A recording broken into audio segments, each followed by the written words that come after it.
एक धक्कादायक घटना जिथे अकोल्यातील स्थानिक पत्रकार विठ्ठल महल्ले यांच्यावर प्राणघातक हल्ला करण्यात आला आहे। चला जाणून घेऊया या संदर्भातील संपूर्ण रिपोर्ट। अकोला शहरात 20 मार्चच्या दुपारी एक धक्कादायक घटना घडली। पत्रकार विठ्ठल महल्ले हे काम आटपून घरी परत असताना रस्त्यावर झोपलेल्या एका युवकाने त्याला अडवले। यानंतर त्यांच्यात वाद सुरू झाला आणि याच वेळी दोन अन्य युवकांनी महल्ले यांना त्यांच्या स्वतःच्या हेल्मेटने डोक्यावर वार केले। काही नागरिक आले असले तरी हल्लेखोरांनी घटनास्थळावरून फरार होण्यात त्यांना यश मिळवले।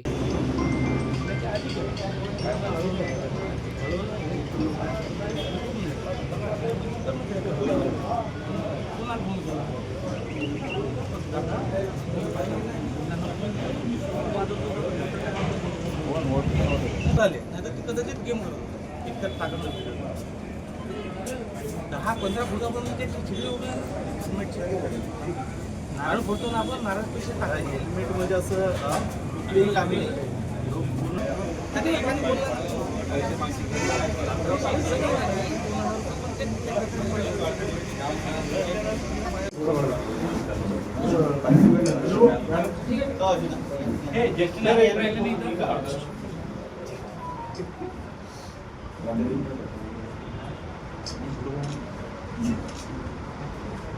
ओके 11 वाजता सुमारास मी माझं कार्यालयीन कामकाज आटून घरी जात असताना रिजनल वर्कशॉप जो माझ्या घराकडे रस्ता वळतो तिथं एक मुलगा मोबाईल हातात घेऊन रोडवर मधोमध झोपला आळवा।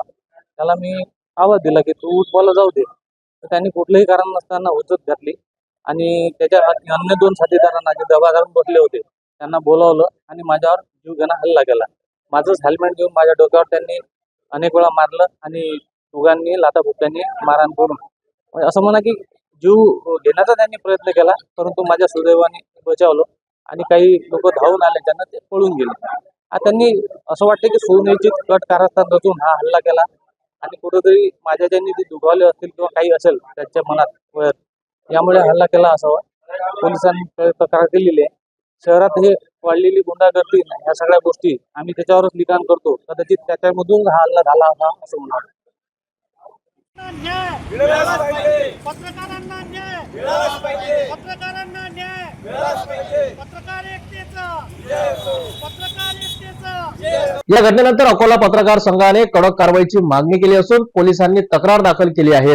आरोपीचा शोध सुरू असून लवकरच त्या आरोपीला अटक केली जाईल अशी आशा व्यक्त केली जात आहे।